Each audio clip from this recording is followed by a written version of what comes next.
اذهب إلى فرعون إنه طغى মুসা চলে যাও ফেরাউনের কাছে।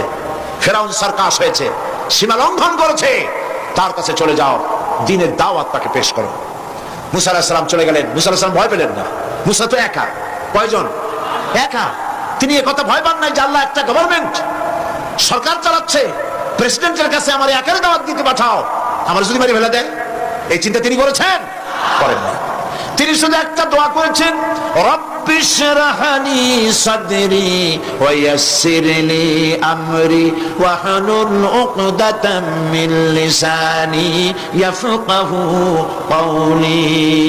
রব্বি শরহ লি সাদরি, আয় আমার রব, আমার সিনাটা খুলে দাও, তুমি যা বলো আমি যেন তা বুঝতে পারি, আমার সিনা উন্মুক্ত করে দাও। ওয়া ইয়াসসির লি আমরি, আর আমার জন্য তুমি যে দায়িত্ব দিয়েছো সে দায়িত্ব পালন আমার জন্য সহজতর করে দাও। আর আমার কথায় উচ্চারণে একটু অসুবিধা হয়, আমি যা বলি তা যেন মানুষ বোঝে, আমার বর্ণনা ভঙ্গি তুমি সেভাবে করে দিও। সুবহানাল্লাহ। দোয়া কবুল হয়েছে না হয়নি?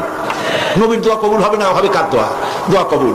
হযরত মুসা আলাইহিস সালাম ফেরাউনের কাছে গেলেন আর বললেন, দেখো অনেকদিন তো রাজত্ব করলা, মানুষের উপরে নিজের মন গড়া আইন চাপাই দিছো, এখন শোনো, আল্লাহ পাক আমাকে নবী করেছেন, আমি তোমার কাছে একটা দাওয়াত নিয়ে আসছি, তুমি পড়ো লা ইলাহা ইল্লাল্লাহ। ফেরাউনের অর্থ বোঝে নাই, কি বলেন?